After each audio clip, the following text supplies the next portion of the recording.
100 people a day move to Nashville to take new jobs, buy homes, and enjoy great culture. But in the shadow of the growing skyline and new corporations are forgotten communities, the residents trapped in poverty and lacking opportunity.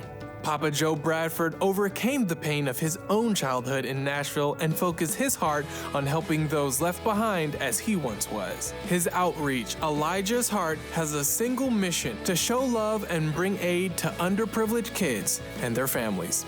We are at the Napier-Sudom community in Nashville, Tennessee. It's over 800 homes in this combined community. It's the largest traditional inner city community in Tennessee, actually. A lot of kids around here we are in dark places. Some people's lives, these kids hear gunshots on the regular. And it's sad when you hear, I slept on the floor because I didn't want to get shot. It's not their fault. They innocent. And so it's our job just to give back. But when Papa Joe came, he gave them a side they'd never seen before. Love. I think it's just huge, huge for these kids to see a good example of a man and someone that would take time to love on them. I think that's the most important thing about what we do. These kids don't have that love. When they see Papa Joe, they don't only see it, they feel it.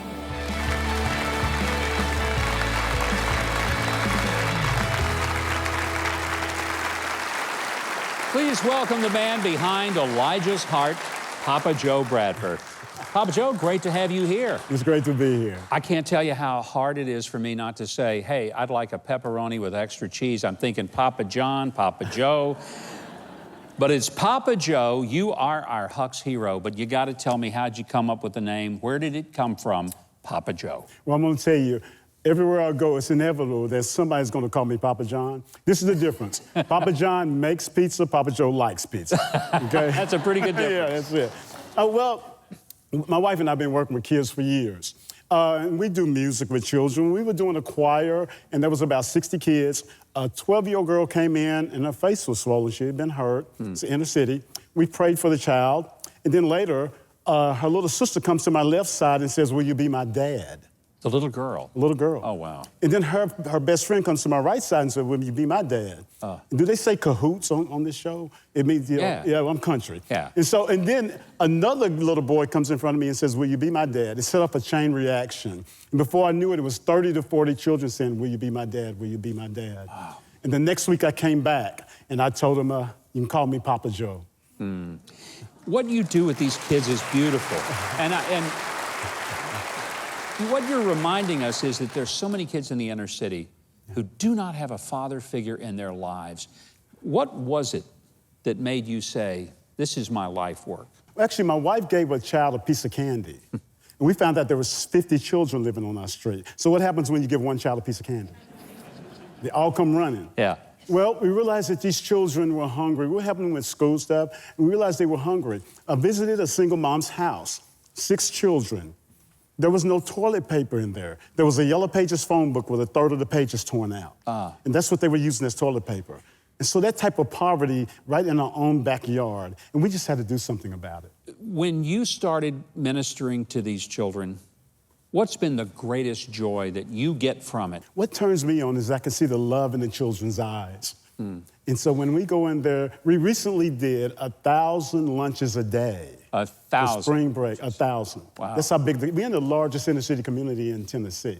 And so when I see the smile on the kid's face, just by touching them with love, it changes everything for me. If you were king for the day in the USA, what would you do to help eliminate poverty? What would be a real turning point? Well, I really don't think there's a shortage of resources. There's a shortage of sharing the resources. And so what I would do, I'd just encourage people to just share.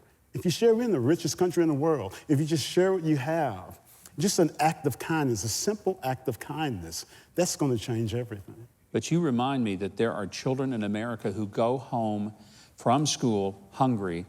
They come back to school the next day hungry. They just don't have enough food in their homes. And you're helping them to do that. In addition to this magnificent book, Walk of Love, I also want to tell you this autobiography is terrific.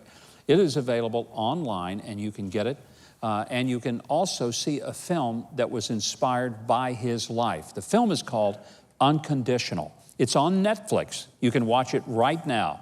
And if you want to learn more about the work of Elijah's Heart, and I hope you do, you might want to make a huge contribution to what Papa Joe is doing. So if you want to help support their efforts, go to their website at elijahsheart.com. And I hope people will do it. That's why you are our Huck's hero tonight, Papa Joe. Thank you very much for being here. God bless you.